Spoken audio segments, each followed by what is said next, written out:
Hello, listeners, and welcome to a Geek Tragedy. I am Stephen, known online as Plague Mantle for various reasons, and I am your host. And I would like to welcome immediately and swiftly to the pod the most erudite human and my best friend, and also foister of board games onto my person, Holly Properly. Hello, Holly, how are you? Hello, I'm very well, thank you, and I'm very glad to have foisted board games upon you. Mainly for my own benefit. And I also blame you if you're listening. I'm having my one podcast. And of course, our very own Savage Man and crafter par excellence, Mark Goodry. Hello, Mark. How are you? Hello, Stephen. I'm well, thank you very much. Still crafting, paring the excellence as much as I can. Anything exciting this week? It's just more post-apocalyptic stuff. Plus, I'm building up some stock because in the town where I live, they're having an art trail, and I am part of that art trail, so I'm going to be exhibiting my work, costumes and weird shit.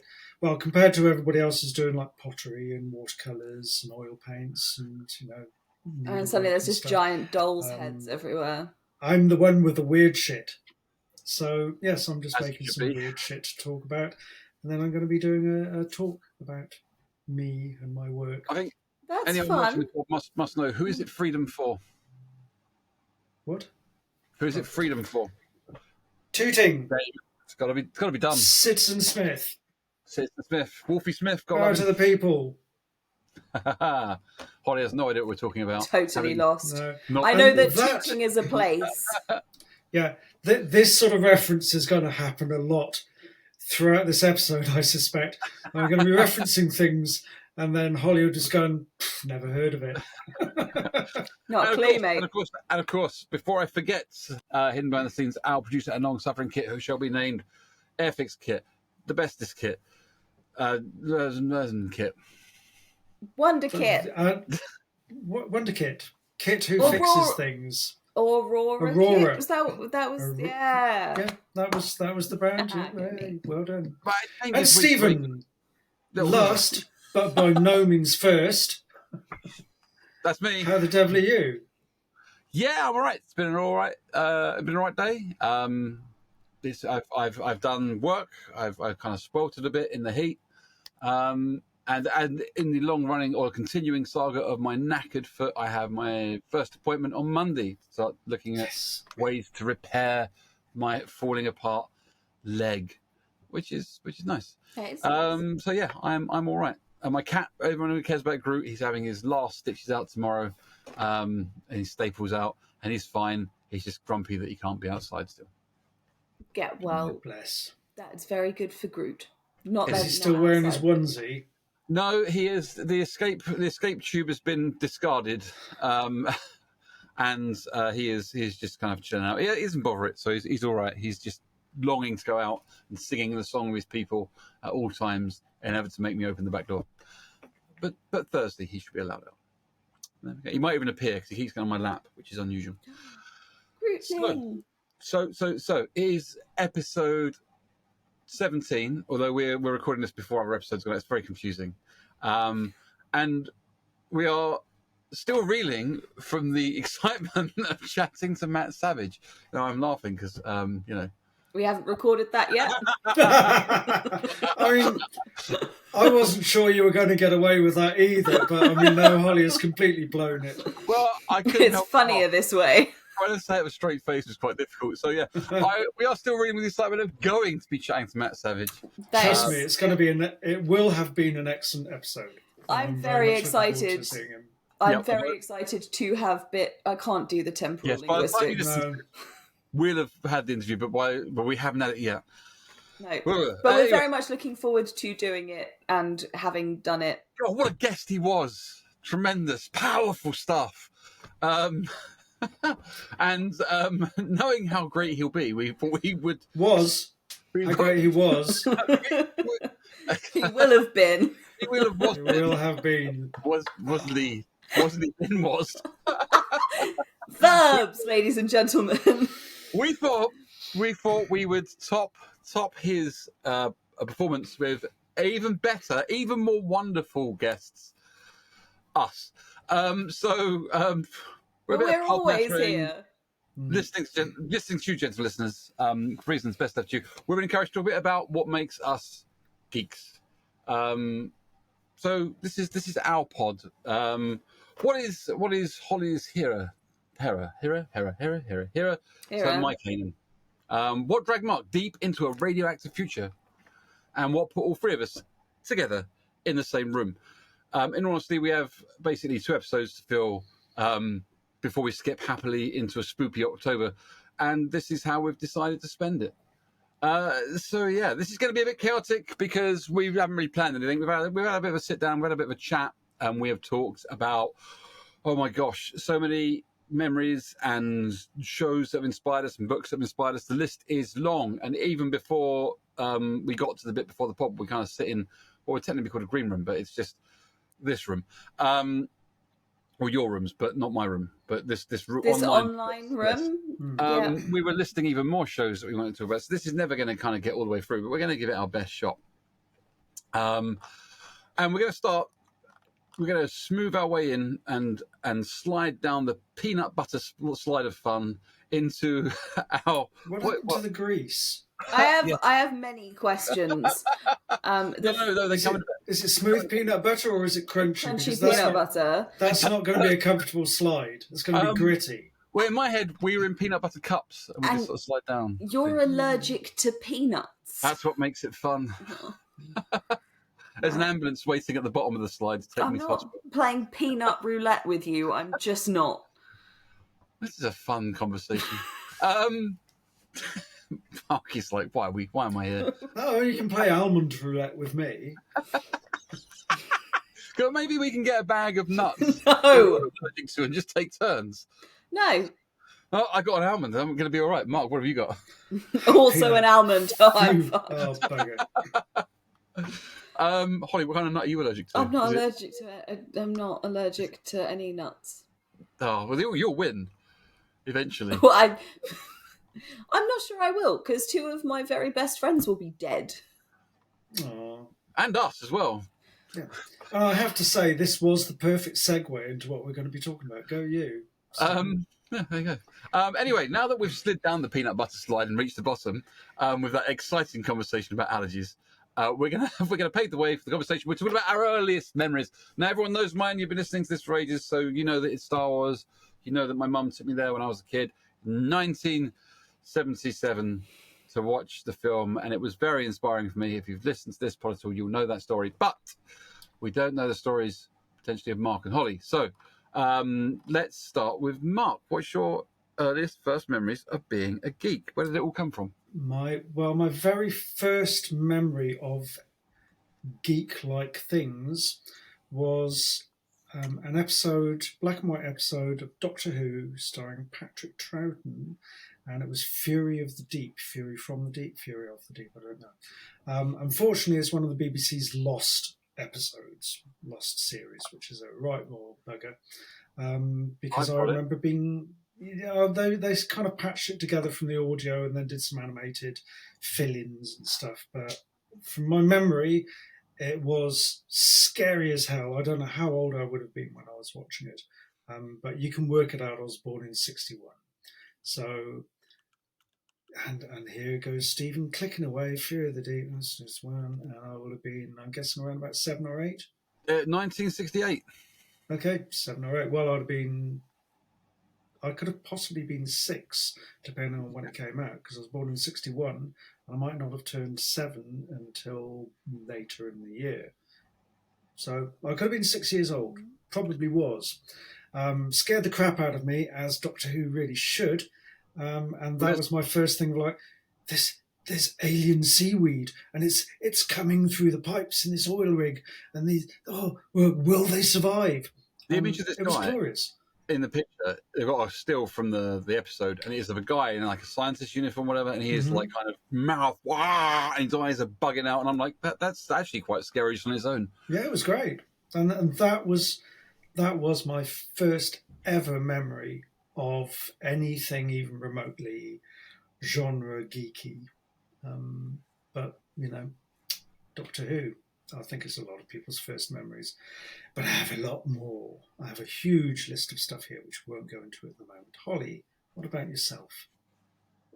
I think it kind of depends on what area of geekdom you're talking about. So, I mean, for me, it's always going to be based in literature. It's always going to be based in books, and I was a voracious reader from when I was very small, and I loved just literature. I loved anything that I could read, anything I could get my hands on, and that kind of, my I tried to read Thomas Hardy's Far from the Madding Crowd when I was 5.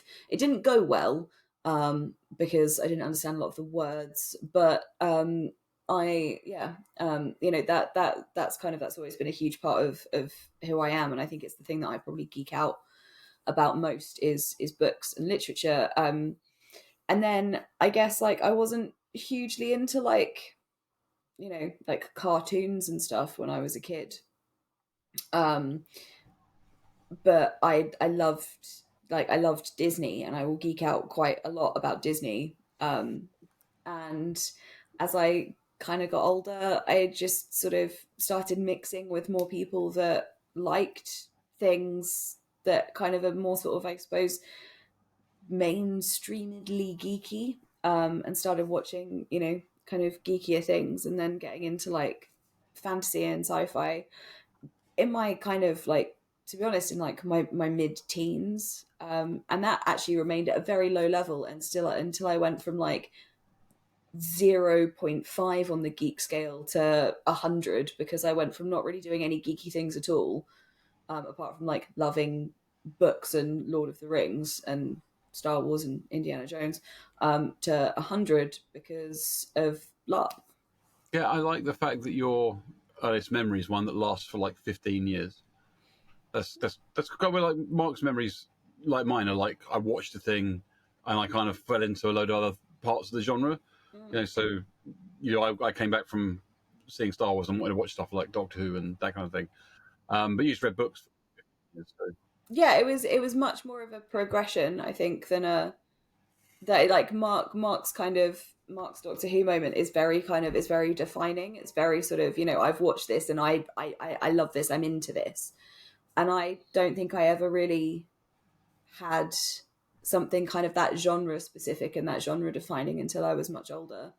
Um, I loved I loved black and white movies. I loved Hitchcock when I was younger. I loved Bette Davis. Bette Davis is one of my absolute role models. And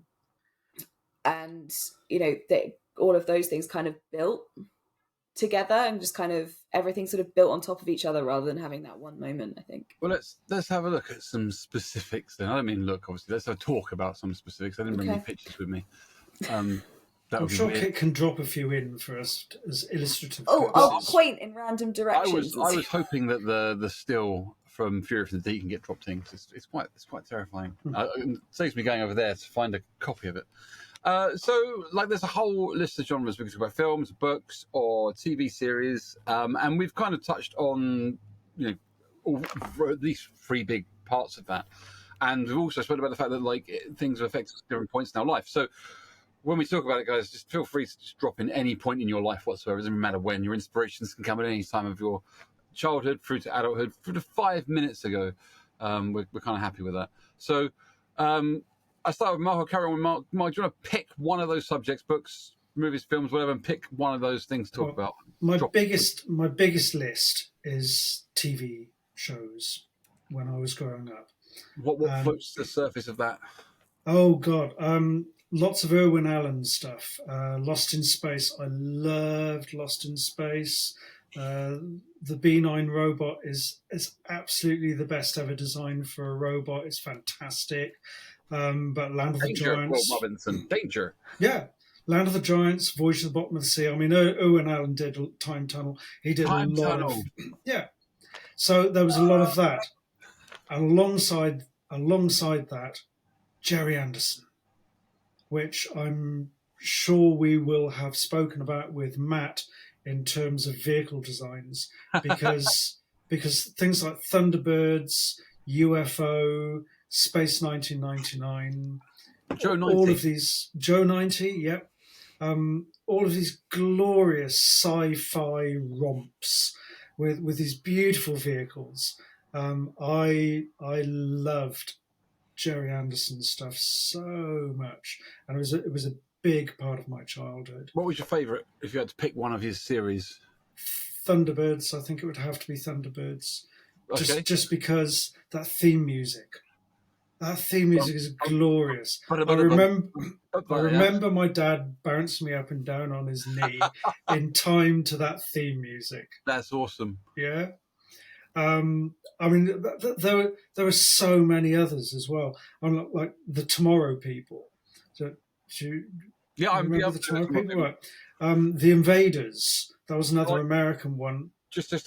For me, all this stuff were repeats when I was a kid. So television hadn't moved on in the early 80s. They were just repeating everything that was in the 60s. Yeah. So I saw all this. By the time Polly was a kid, they'd invented new TV. So they had, yes. They'd discarded our childhoods in favour of new things. I had Dexter's Laboratory, and I was perfectly happy with that. I enjoyed Dexter's Laboratory. Yeah. But I think the thing about a lot of the TV stuff that I was watching as a kid was most of it appeared to have been written by people who were on really good acid, because it was weird stuff. I mean, like the Banana Splits and the Monkeys TV show, yeah? And the Magic Roundabout. Magic Roundabout, yeah, which was a French import, and basically they just redubbed it and they didn't follow what the original script was. They just completely made up the stories based on the visuals, redubbed it, and sold it as the Magic Roundabout. So the actual the audio and the text and the script was completely different from the French original, apparently. That's amazing. Could the BBC? It was BBC, wasn't it? Was it BBC that put? I think so. Yeah, it was. Yeah. Could the BBC not afford one person that spoke French to translate? Well, maybe I think it's back to the really good acid thing. Yeah, I think this is rubbish. French is crap. Let's just make up our own shit. This is much better. What is Ermintrout doing now? Let's make the rabbit a stoner, okay? What, because it's French? Oh, we.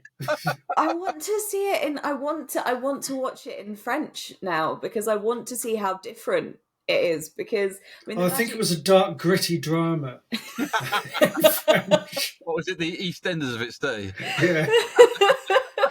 Oi, Dougal, you slag! Have it. Zebedee knife Dougal behind the roundabout again. Yeah. Time for sleeping with the fishes, boing. Yeah, that's not really weird. It was more a French accent. Have it, you slag. So, yeah, there was lots of weird shit that I grew up. And then, some really glorious imports, redubbed, presumably with the original scripts, at least vaguely. Who knows anymore? My world has been turned upside down. Destroyed it now. But, like, Monkey and the Water Margin, yeah? So, just side note, Monkey, we had a guy in our LARP who called himself Masa Akasaki, who was the actor that played Monkey in the show, and all he did was basically run around being the dubbed version of Monkey. That was his entire shtick and event. He got his sideburns out, he grew his hair. This is in real life to look exactly like Monkey. It was just very confusing. And from my perspective, the Water Margin was a really great Chinese restaurant just down the road. Okay. They were not run by outlaws from Lianshan Po. Not as far as I'm aware, no. Okay. See, Monkey was like one of my earliest memories of TV, and I found it intoxicatingly amazing, but I couldn't understand it because I was too young. I was just too young to grasp what was going on, but there were people flying around on clouds. Somebody would go, and something would happen, and I'd be like, this is incredible. I don't know what is going on, but this is awesome. It was fantastic. They would grow bigger and smaller. It was joyous. Who narrated it? Kato from the Pink Panther movies. I think whoever the actor was then. I used to Kato. I thought Bruce Lee, but that's from Green Hornet. Yeah, no. Kato was played by Holly is on the internet right now. I'm doing it, but we are. Yes, we're live. We're not live. We're. But yes, they were great shows. I really enjoyed them. but from a completely different age. It's really weird hearing all the stuff that you enjoyed, like when you were like a kid, being the same stuff. My favourite Jerry Anderson was Stingray, right? Because that was on every morning. And that was my music. Hearing someone go, Mariville, I am calling battle stations. Yeah. Anything can happen in the next half hour. Yeah, that was like kind of, that was my really excited bit of the morning. And then because it was written in the 60s, all manner of weird shit would happen. Like there would be weird music coming from a cupboard, and they'd go to investigate, and they'd open it, and there'd be one of the deep sea people in there, the Atlanteans, and they'd be, what is he doing in there? And they'd go away, and he would be gone, and you'd be like, what just happened? It was very strange, but I loved it. It was gorgeous. I wrote an entire role-playing game based around it. I loved it that much. No, it was great. I say pretty much any of the Jerry Anderson stuff. Maybe not Four Feathers Falls was a little bit before my time. What about Terrorhawks? Supercar? No, I didn't enjoy Terrorhawks. I did, because it was just too far away from everything else that I'd enjoyed about. It just didn't have that Jerry Anderson feel to me. For your benefit there, Holly, and your lovely new stole that you've got. Thank you. The Terrorhawks was like probably the last thing I think Jerry Anderson really did as a puppet-based thing, and it was been in the 80s, so like 20 years had passed, and he was recommissioned this thing with, flying around ships and everything else that he normally had, but it was a bit more 80s, a bit more digital, and it looked more, like it was written for the computer age and everything else, and it had some awful caricatures in it, but we won't go into that. But it had, it was Sergeant Major Zero. The actor was in Ain't Off Hot Mum, played the Sergeant Major dude. Oh, I can't remember his name. Okay. I just saw another one, Captain Scarlet. Oh, yeah. And so many good theme musics as well. I can still remember the theme songs to all of these wonderful shows. I say that some of the other imports, beyond things like Monkey and Water Margin, there was one called Robinson Crusoe, which I think was maybe it was a Swedish live action Robinson Crusoe. Yeah, that was very cool. Again, with a glorious theme music to it, which I can still hum but won't. Again, I had no idea what that was about because I was like 4 when it came out, but I thought it was Treasure Island, but it wasn't. Yeah. So that was my era of TV. Plus, let's slide forward in imports. I quite like that, and I'm sure Holly's got a few from her youth. You might have. Like, so for me, large assumption. Imports that were I remember imports coming in like in the 90s and stuff, and I was an adult going, "Oh, that's cool. That's from wherever." But like for me, I watched Battle of the Planets, which I loved, which was Ninja Team Gatchaman, Ninja Team Gatchaman in Japan, which was awesome when I was a kid, because it taught me many things about the world in general. Because they had like it's an anime, right? So it's adult themed, and they put it on for kids. The Americans got hold of it and they put it on for kids. It's about a bunch of kids, teenagers flying around the world in a big ship, and they've got like special powers, and they're all dressed up like Burbs. They're all dressed up like birds, the owl and whatever, in the original series. But they have a lot of sex and stuff in the Japanese version. So to make that not happen, and the animation is beautiful. They got some really awful animation in the American style of Scooby-Doo, and stuck that in the middle with a new robot called Seven Zark 7, who whenever they were about to like do anything bad, just appeared and went, "The kids have done all this stuff and are currently saving it." And then it talked a bit, and then it would cut back to them just laying in bed smoking cigarettes next to each other, and you'd be like, what has happened? I'm like 7 going, what has happened here? And it was great because it was all action. It was all like kind of like giant. It was all Godzilla-esque, giant robots and stuff coming out of the sea and monsters and all that kind of stuff. But one of my friends at school had videos of the original Science Ninja Team Gatchaman, so it went round school and I got it and put it on. And I remember my dad coming and going, "What are you watching, G-Force?" And I'm like, "Sort of, yeah." And there's a lot of sex happening, and I got into trouble for that. But yeah, so I had that was amazing, and then we moved into like when I was a bit older, we had like Dog Tanyan and the Three Musker Hounds. Oh yeah. Oh, that was one of my favourite things in the whole world. All the bad guys were cats, and all the good guys were good doggos, and Porthos was a St. Bernard, and it was amazing. So, and this for me was like really good at marrying up what, because I was reading books, I was really enjoying them. I want to talk about like the series, the Chronicles of Prydain in a while, but like I was not reading stuff, and I had to read things like the Three Musketeers and Dumas and stuff. And what being able to watch it on TV with these dogs and cats doing a whap whap whap whap whap whap whap was like just gloriously fun. And the Mysterious Cities of Gold, and like talking about the Aztecs and stuff. It was really good, historically fun. Obviously, they didn't really have giant golden flying condors, but again, the theme music was everything. Yeah, so the music was always just kind of like the thing that triggers you into that kind of, oh, that was a great memory. Which, again, of course, all the stuff that Mark watched was also kind of shoehorned into the modern cartoons that had come out in the like 80s and 70s and 80s, which is very weird. Trying to kind of backflip into, especially out of Banana Splits, because you mentioned that earlier. Oh, the Banana Splits were great, and they had little cartoons set throughout the. Yeah, but they put those on in like the mid to late 80s, and you're like, what is happening? What is going on? What is this shit? It was just like bananas, quite literally. It was very strange, wild times. Did you have any good imports, Beans, other than like the D'Artagnan? I mean, D'Artagnan and the Three Muskehounds. Like, I haven't thought about that for years, and I loved it because that was French and Spanish, weren't they? I think so, yeah.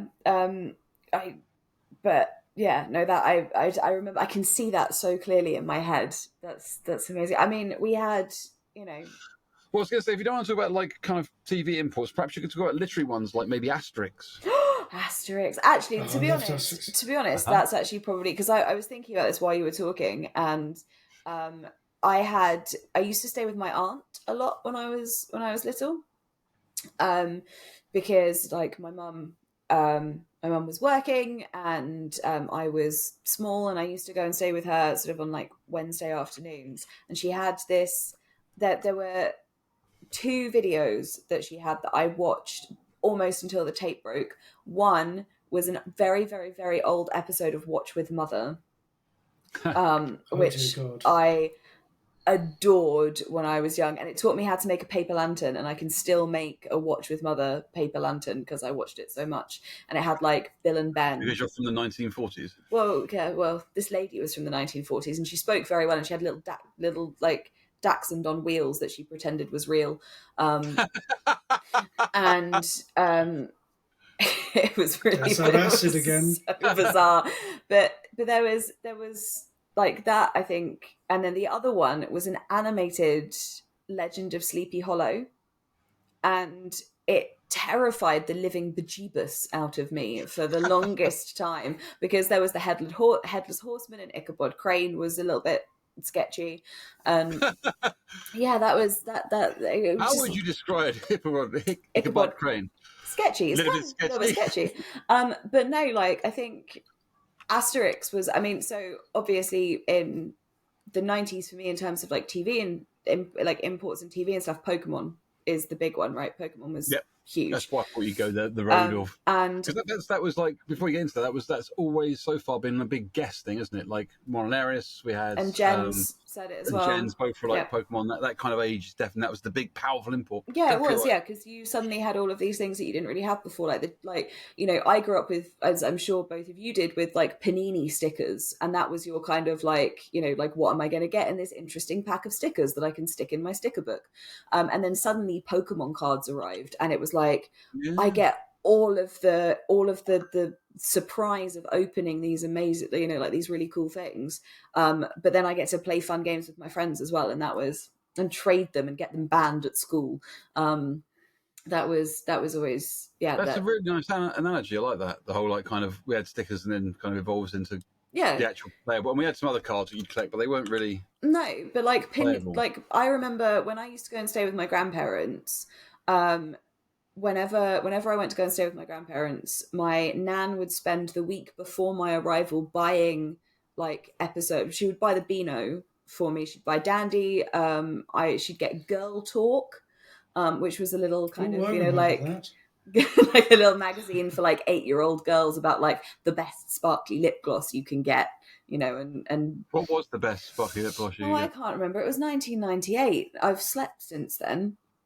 Um, and things like that. She would buy me all of these she'd buy me these magazines, and they inevitably had, you know, like little gifts on the front, like and things like that. And that was a really big part of going to visit my nan. Was she'd sit down and do puzzle books. My granddad would go and listen to the football in the conservatory somewhere. My nan would do her puzzle book, and I'd read my magazines.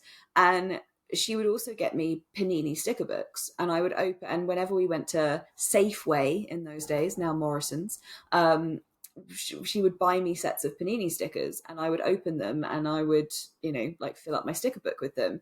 And then when Pokemon came out, it stopped. She stopped buying me Panini sticker books and started buying me Pokemon cards. And I had that same kind of rush and that same sort of, you know, like adrenaline spike of, you know, like, I wonder what I'm going to get in this pack, and is it going to be really cool? And I It would, was very clever marketing, all of that, wasn't it? yeah, Mm.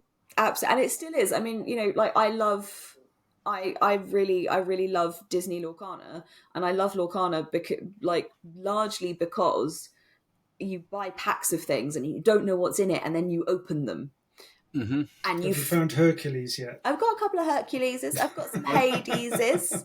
Every time I check in with our friend Savanta, he is like, I'm spending too much money on Pokemon cards. And Yeah. he's been saying that to me for a long time. Yeah. And it's just it just, I think there's a huge nostalgia back to being a kid and being given like a pack of Pokemon cards and being able to open them and just kind of see what's there and have that complete unknown. And I think that, I mean, that Flash Gordon shaped. stickers it was. Okay. So Panini wise, it was opening Flash Gordon stickers. It's the one I really remember. If I went in the loft and got my Flash Gordon sticker album out, right? One of the pages, and I think it was like the sticker 64, it may have dried off and fell off by now, but still had a smear of blood in it from a fisticuff fight that erupted around that particular sticker, because I had it. I didn't want to trade it because I didn't have another. It was the only one I had, and it was not for swapsies. But somebody wanted it badly and offered me quite a lot of cards in swapsies. I'm like, no, I'm keeping this. And a fisticuff battle erupted on the streets of North London for my. It's all kicking off, isn't it? Yeah. Oh, wow. No, but I think it is a huge. I like thinking about that now. Like, that's actually really shaped. I think has really shaped my impulse purchases as an adult, because I can't. It really has. It really has. I'm And agreeing with you. That was like, yeah, you I got think a box full of like stuff you didn't know was in there. Yeah, today an autumn themed mystery book box arrived that I spent far too much money on, but couldn't help it because it was a mystery box. Anything when people are like, do this and get a mystery free gift, I'm like, cool, excellent, I'll spend £20 I wasn't intending to spend £20 on because I want to see what this free gift is. And I blame Pokemon for that entirely. But doesn't it give you the same buzz as, say, a Christmas or a birthday present? It's something that you can open. No, I hate surprises. I hate opening presents in front of people. Okay. I can open. Last time I buy you anything. Then. No. Just please buy me presents. Just let me open them in secret. You Yeah. got to put a face on. You got to do your whole kind of like, this is, and I can't. I just, whenever anyone gives me a present, I just open it and like give them a smile, because I don't know if I can do the right face for them. So I just kind of go, thanks much. I am underwhelmingly awful at receiving gifts, but I get you opening like a pack of cards, like Magic card, whatever. When I still play Magic or look on and going like, yes, I have this. Yeah. This thing I really wanted is definitely a different feeling. And different dopamine hit. It's not, one isn't better than the other in any way, shape, or form. They're very different. They're very different feelings, and I think it's. The opening presents in front of people thing is a very it's a very neurospicy thing, and that pack of cards has no expectation as to your response to opening it. A person has an expectation as to opening a gift, I find. Yeah, it surprises as well for me because I never really know how to. That's a really weird tangent to go off on now. It was a bit, wasn't it? But there you go. And then, so Pokemon cards. If you, like me, are in your mid-30s and grew up with Pokemon cards, like Mark and I also, like Stephen and Mark also, who are both in their early to mid-30s. if I you have grew been up for with, almost 30 years. it's so nice I stayed. Hmm. Yeah, if you can't resist buying a mystery box, it's probably why. Okay, There you let's go. let's hurtle the car down a different road for a little bit. Can it be an asterisk shaped road? Well, I gave you that road to I drive know, down. but then I You thought And about Tintin as well. I thought you about Asterix and the other Tintin. part of that question. You handbraked into Pokemon cards. I didn't. We can Oh. definitely talk about like our early versions of graphic novels, because you're right, Asterix and Tintin, I think definitely for all three of us, it sounds like were a big part of our youth. I mean, like not long ago, well, I suppose a couple of years ago now, I took round Holly all my hardback Asterixes, and we had a bit of a. Did you also enjoy them a lot? Who are you Mark, talking to? you. Oh, right, okay. Well, I said me and Holly. You. Did you enjoy them a lot? Yeah, yeah, I loved them. I think I was more. No, I don't know. I don't know that I was more into Tintin than I was into Asterix. I think I enjoyed both of them equally, um, and yeah, those were very much.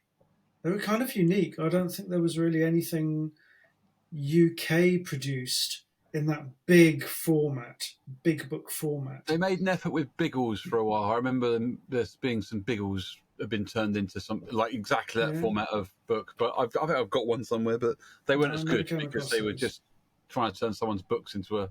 Yeah, they weren't. They weren't. I But mean, it was mostly comics for me. It was like Marvel imports, but I think For me, that happened after the Asterix, and so my parents bought them for me when I was a kid. You know, when I was little, and I was supposed to read them in the back of the car. Yeah, and I love them because Asterix, I think, instilled in me a love of kind of like, you know, people running around with swords and shields and doing stuff, and I definitely think that Tintin inspired in me a lot of the Chthonian love I would have later, with his like kind of investigation into like haunted locations and that kind of stuff. He's very much a Chthonian investigator. He's a journalist going around doing stuff. and the same, Scooby Doo as well. I mean, there's all that Tintin and Scooby Doo. It's that investigation thing, isn't it? Mm-hmm. It's delving into mysteries. Yeah. That was always a bit of a thrill. Not so much with Asterix, so it wasn't really a mystery thing. It was just a romp. Yeah, swords and shields. But yeah, it was. Well, it's very French farcical, isn't it? Like if you consider sort of, you know, like if you consider the way that this is probably going to be the worst academic comparison that I've ever made in my entire life. But if you think about the way that Moliere writes plays. Okay. Right. I was going to draw that comparison too. You beat me to it. Well, hard luck. What do you got there first? Hard Swiss Nice cheese try, with holes Mark. in. Hard brie. And boiled boar. There are huge elements of farce in Asterix, which is actually really difficult to do in a static format. And I think one of the reasons why I loved it so much was because when I very first started reading Asterix, we'd get them from the library, me and my mum. And we'd quite often, do you remember when you could go to the library and books that were like a little bit past their library use by date, you could buy them and take them home and they could be yours. And Yes. pretty much all of my Asterix collection was bought from the library, and a lot of them still have their library plastic covers on, and the like the stamp on the thing to say that it had been sold by the library and that I, you know, hadn't sort of stolen it or anything. And they introduced me to like this complete world that I'd never seen before. You know, like it was obviously quite heavily sort of, it was sanitized in a way, but like it was sort of very kind of rebellion based, and there's a lot of daring do, and you know, people making sort of catastrophic mistakes and people beating each other up and magic potions and all of these kinds of things, And terrible singers. and terrible singers and puns. It introduced me. Asterix, So Asterix introduced me to puns. And yeah.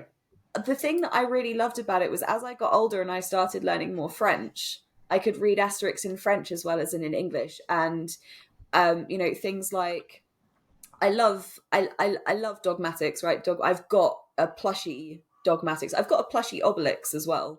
And you've got those figures you painted up as them. And I've got figures from Hassle Free Miniatures that were Girl Asterix and Obelix that I painted. But with Dogmatics, like I loved Dogmatics because there was so much character in such a tiny thing that was basically just a couple of splodges of black ink and an outline. And the fact that he's Dogmatics in English and Idée Fixe in French, and that they've managed to get both of those things, like both of his names in English and French mean the same thing. That made me so happy. I remember that being such a kind of a glimmer of joy when I actually finally understood how clever the translators had been when they created Dogmatics. And better than the translators for the Magic Roundabout. Well, the translators for the Magic Roundabout apparently didn't exist, so yeah, they didn't give it to us. They did not, but yeah, very clever. Just having a look at the if there were any other kind of big books like that, and there really weren't. The only other one that was out there was Lucky Luke, and I only know Lucky Luke exists because when I went to France at any point in my childhood, we would often come home with the Lucky Luke glasses because do you have any idea who Lucky Luke is? Absolutely not. They seem to be some kind of cowboy from France, but they used to have like Lucky Luke, maybe chocolate paste, like like Nutella, I think it was. Oh, okay. In a glass jar with a cap, and you would be able to bring the glass jars home when you'd eaten them and use them as glasses. So he had some of those, and that's the only reason I know he exists. I had Simpsons ones of those from when we had Simpsons Nutella, and I didn't even really like Nutella, but I made my mum buy it because there were Simpsons glasses. Nice. Yeah. So we're not. I know, like, kind of we're discussing various things around. We've moved from like early TV into Asterix and stuff. We talked a bit about Pokemon, but I think we're moving through our childhood, right? So it looks like we're moving towards our teens. So I'm just going to stick a little bit more in our early years, a little bit further. So we've done some TV shows, we've done some Asterix, we've done some bits and pieces. What about books? Books is good, just general books. Mark, did you read a lot of books when you were a kid? I devoured books. I had a couple of series which I loved. One was Alfred Hitchcock and the Three Investigators, which was a glorious, very much again the Scooby-Doo theme. It was a group of three kids, Jupiter Jones, Bob Crenshaw, and can't remember the third kid's name. But the premise was that they lived in Hollywood. They had a headquarters in Jupiter Jones's scrapyard, uncle's scrapyard, which was in an RV, and somehow they won the use of a limousine and tried. It was bizarre. They won the use of a limousine with a chauffeur and got Alfred Hitchcock to give them a mission to go in and investigate a mystery, and that was The Secret of Terror Castle, and I still have that book in hardback, and it was glorious. And there's spoilers, but The Secret of Terror Castle, it was all fake. It was all special effects. It wasn't really haunted in the same way that all the Scooby-Doo stuff is. So all of their mysteries they were all actually very well written mysteries, and they all had like a supernatural or a sort of slightly weird theme to them, but they all turned out to be basically criminals trying to get away with things by pretending to be weird in the same way as Scooby-Doo. Bob Andrews, thank you very much. Yeah, he was the one. He had a leg in a brace, I think he was. Apparently it's really popular in Germany. Yes, and there are apparently 2 films have been made of it in German. Yeah, I was aware of that. So that was one series that I devoured. I loved them. And the other one was Willard Price's Adventure series. Yeah. Chef's Kiss. What a great series. Fantastic. Absolutely. And that was Roger and Hal Hunt. Yep. Oh. Two brothers who were sent out by their dad, who was an animal collector or worked for zoos and safari parks and stuff. And he would send his 2 young sons out around the world to collect these animals to bring back for these zoos and for animal parks and stuff. But they went all over. Was it the Amazon Adventure, South Seas Adventure? They were just glorious. At one point, rather than being an artist, I really wanted to be a marine biologist, because I read South Sea Adventure or the Underwater Adventure. We would have met. This is great. We would have done. Yeah. In another life, we would have. I was equally as inspired by those tremendously excellent, but they were so good. The adventures they got up to. They were, weren't they? They were so good. Yeah, they were fantastic. And other books, series that I do you want to carry on talking about Roger and Hal? Well, I was going to say, like, they were the ones that I got from the library. They were the ones that those books specifically were the ones that I bought from the library, because I read one. I bought one out of the library on a whim because it had the word adventure in it. And then I read that and then went back and I just bought the rest of them straight out of the back. And there were like 15 of them. And they were just, really very good. Yeah, absolutely loads of them. In the same way that the 3 investigators, eventually it just became the 3 investigators when I think they lost the license to use Alfred Hitchcock. I was reading that, yeah. But originally they were Alfred Hitchcock and 3 investigators. But that was an equally large back catalogue of stories and books which but came they're both out. quite investigative. Both of those. Sorry? They're both kind of that same investigative film, because despite the fact that we're going out after animals and stuff, there was like they always run into a mystery and the kids having adventures. Yeah. That's what it was. It was kids my age having adventures, and that was wonderful. That very much, I think, inspired and informed the things which I enjoy as an adult. They are Bildungsroman sort of stories, aren't they? So the what? Bildungsroman. I don't know what that. They're specifically, the word means stories about people growing up and coming of age for a sequence of kind of. Oh, although they never grew up. No, but for me, the Chronicles of Friday were like one of the big series of books that I read when I was younger, and they were, if you know, have you ever read them? They're the Black Cauldron novels. No, I never have. So they also turn them into a Disney Disney film as well. There's the Celtic mythology, aren't they? Black Cauldron. No, well, sort of. They're a pentalogy. He basically Lloyd Alexander, during the war, was basically stationed in Wales and basically soaked up Welsh mythology and wrote this sequence of this pentalogy of books set in Prydain, which is what. You've just reminded me of another author whose work I devoured was Alan Garner. I was going to come to Alan Garner because The Witch and the Rings of England very good. Yeah. But yes, that was all like ruled by a high king, and he oversaw like little kingdoms and stuff, and everything was definitely inspired by Welsh mythology. But it was great. I really loved it because it was about this guy called Taran. He was like a kid growing up on a pig farm, and his boss was called Dorban, and he was an enchanter, and he'd retired there. But they had this pig called Hen Wen, who was an oracular pig. Hello, Groot. Who was an oracular pig who saw the future. One day the pig escapes and runs off. He goes off to try and find him, or find her. And it leads to a sequence of adventures, which takes place over him growing up into like a teenager. And his character changes, and he has tremendous adventures with Princess Selonwe and Huela Flan, I think it's name. I can't. It's a bard. Did you say that backwards? No, I did not. It's spelled something like Fleur de Flamme, but the Welsh is like Fleur. I can't do it. But it's been a long time since I kind of read them.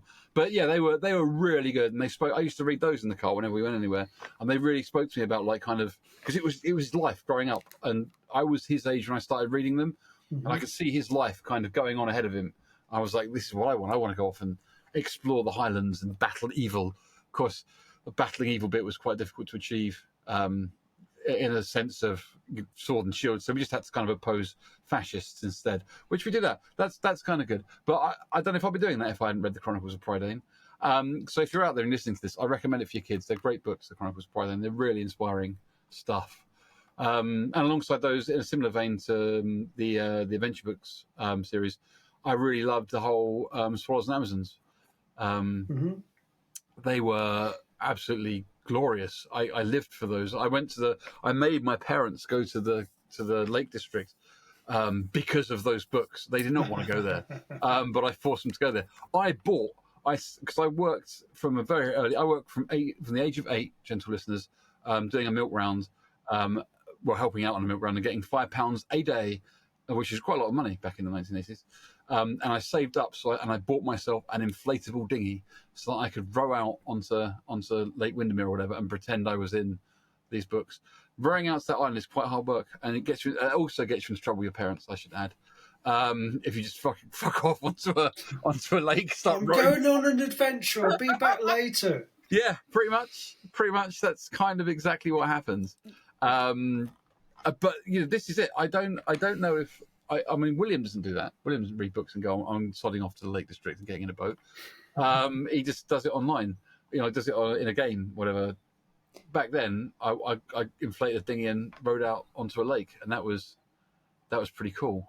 I mean, that was my whole childhood, because I grew up rowing out onto the lake. Well, no, I mean, definitely rowing to places. Generally speaking, I had an adult with me when I did the rowing and the creek diving and the sailing and things. But I grew up in the middle of nowhere, and I would say to my mum in the morning, I'm going out now, and I would go out and I would be in either in our landlady's garden, which was this incredible garden that had raspberry canes and black currant bushes, and I'd built a den, and I'd built, it was inside a yew tree, so there was this yew tree had a great big kind of canopy around it, but there was just enough space. My God, I had a hospital in it.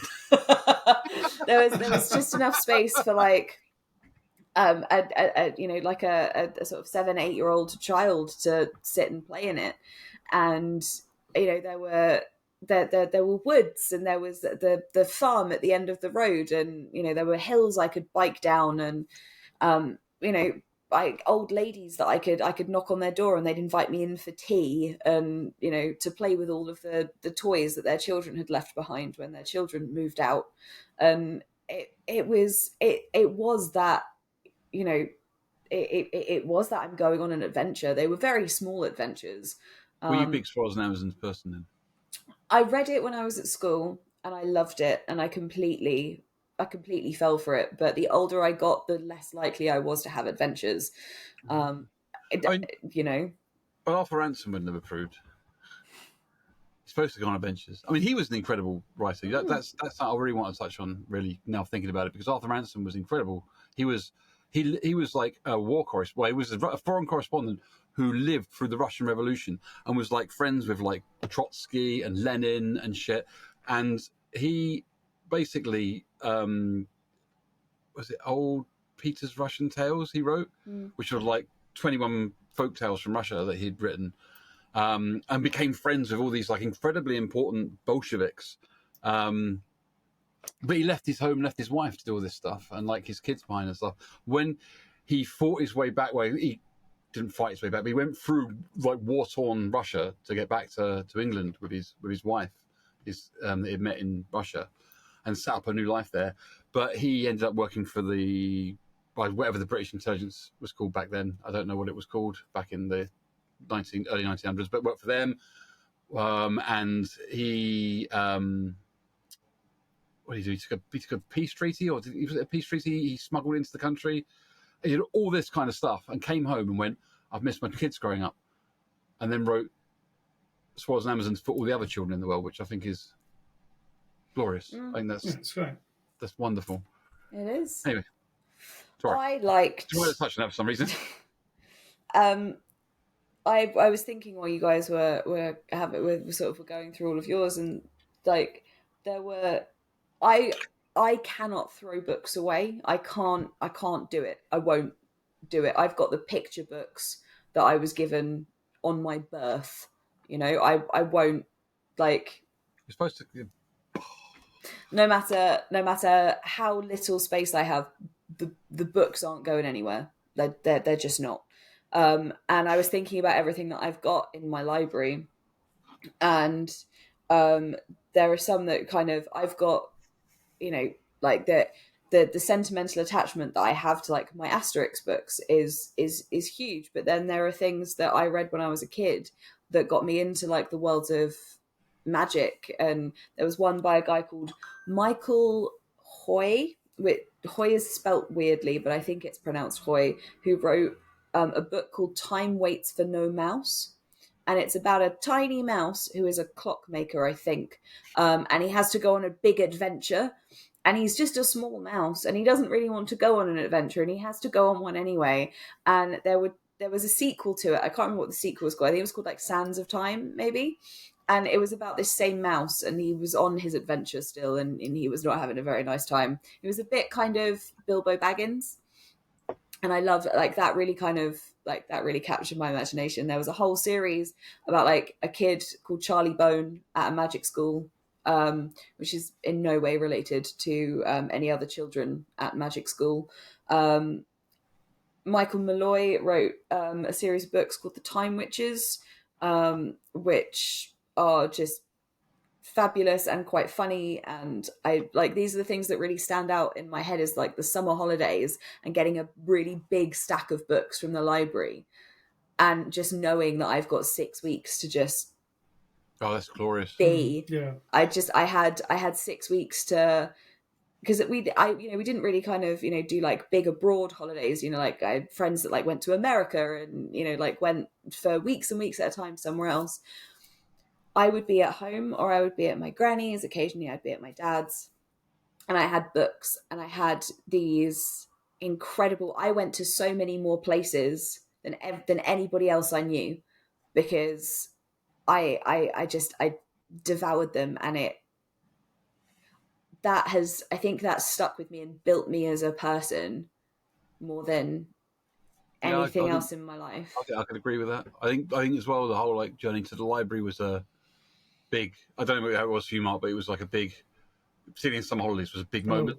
Yeah. Because it was like you've got a choice to make. You're not going to come here for like 4 more weeks. You've got to really pick things out, and you can take a deep breath and go in, and then you're round, and it's like these caverns that contain like such treasures and places that you're going to leave places that you can't visit behind, and if you come back later, they might be gone because someone might have taken them. You might never see them again. Paths lost. It's incredible. There was a specific book which I got from our local library when I was a kid. It was Elliot O'Donnell's Casebook of Ghosts. And it was, Elliot O'Donnell's a real person, and he was a real ghost hunter. And he did ghost watches. He went to like these purportedly haunted places and did ghost watches, and recorded his experiences there.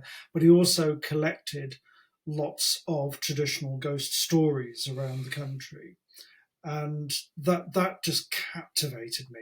Again, it was all these mysteries, all this sort of real ghosts, real ghost hunter.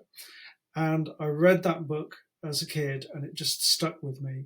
Years and years and years later, when I was living in Cardiff, I went to a second-hand bookshop, and just out of a whim, I said, "Do you have Elliot O'Donnell's Casebook of Ghosts?" I said, "Well, no, we don't have it in, but I can look for it and I'll give you a shout if we find it." About a month later, I got a phone call. It's like, "Yeah, we've got it in. Do you want it?" I went, "Fuck yeah!" So I now own that book, which was really pivotal in my library experience of getting this book out and going, "Wow, this is just an amazing read." So now I own it. That's a really good topic to just finish the section on. So that was your one from the library. Mine was a book called The Hounds of the Morrigan by Pat O'Shea, which was full of, it was just the journey of a bunch of kids. They were being chased by the maiden, the crone, and the mother across islands, and then on motorbikes, and it was incredible. I remember reading it like when I was 10, when I got out of the library, and being absolutely blown away by this fast-paced, deeply magical world of just wonder and like real Celtic myth, and Queen Maeve was there running about. It was brilliant, and I went out and bought it, and then I read it over and over again in one summer. I read it like 3 times to get to school, and no one else wanted to read it. That was sad.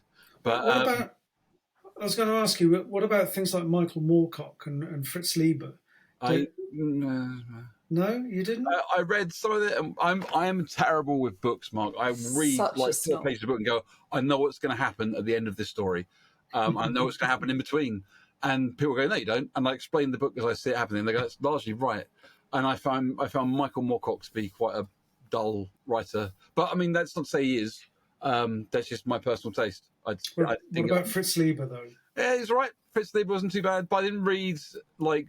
I found myself going down a lot of other avenues that other people didn't read. I read a lot of Hugh Cook when I was growing up. No one knows who Hugh Cook is. I know who Hugh Cook is. You know who Hugh Cook is. And he was a phenomenal writer, in my opinion, whose stories were full of real kind of. They were written in a fantasy world, but they felt so personal and so attached to what we as humans experience. And going through the struggles of our lives with other people and how our relationships work with them. And he wrote this whole story, which was just based about one thing happening in his world, one occurrence in this magical world he created occurred. And he wrote the stories of people's lives going down their story arc, and they would all meet in and around this happening, and then their lives would continue on. And the world was basically being destroyed. And he was going to write something like 100 books, but he developed cancer, and his writing started to be a bit weird by like his 9th published book, which is kind of really wild. Reading it, you can kind of make sense of it because he was quite troubled. And there was some issues around after he died of like he had an argument with his publisher when you're not fucking publishing any more of my work, and his work was just basically taken off the shelves and wasn't allowed to be released. So I happened to buy them as they came out, and they're still in my possession. And when I wanted to buy more of them, I thought I'd try and get hold of a copy of a book, one of them that I've really read to death. They were like 500 quid, and I was like, okay, I'll stick with my read to death copy. I have a copy of one of them, and I feel like it's one of the most privileged presents I've ever been given. So yeah, I didn't read a lot of what people would call. So like my common fantasy, and I'll come on to it in a second, but were like things like when I was older than that, when I read like David Gemmell and stuff, which was a bit more mainstream. In readers, Pat O'Shea, people don't really read either. But Holly, what was your big takeaway from the library? What was your library takeaway? What was your big book that you got out of the library that changed your life? Truckers, Diggers' Wings? Mm-hmm. Oh, okay. Well, I'd say we have spoken about a lot of stuff. Let's go into Terry Pratchett in a little bit. Yeah. And talk about that. But let's take a breath and think about where we're going to go next. Yes, about an hour and a half ago, that was quite a lot of talking that we've done. We've decided to go back in time and cut this episode in half. So here we are saying goodbye to you from the future. Woo! Thanks for joining in, Mark, and thanks for joining in, Holly. So that's us. We'll be back next week with a conversation about Terry Pratchett, and then we'll move into other things like some films and some other bits and pieces that we'll find interesting. It's a great episode. There's a lot of emotion in it. And I cry. You do cry on several occasions, and it's beautiful. We're really happy at the moment because it's been such an experience going through it with you. So tune in next week. Holly, you want to say something? And tired. We're happy and yes, tired. So that is us for this half. Thank you for listening. It's goodbye from me. And it's goodbye from me. And it's goodbye from me. The power of the fresh goodbye. Take care of each other. Have an amazing week. We love you very much. Bye. Bye. You have been listening to A Geek Tragedy with me, Plague Mantle, and my best friend, the excellent Holly Properly, and our actually famous guy, Mark Caldery. If you like this, there is plenty more at patreon.com/A Geek Tragedy. Production is by Kit Brutnell. Our logo and artwork is by markcaldery.com. Music is by Borislaw Kozielski. Follow us on Instagram and Facebook at A Geek Tragedy. Email us at geektragedypodcast@gmail.com. Subscribe, leave us a rating and a review. And don't forget to tell all your geeky friends. Also, a big shout out to all of our genius geeks. We adore each and every one of you. And of course, much love. Take care of each other.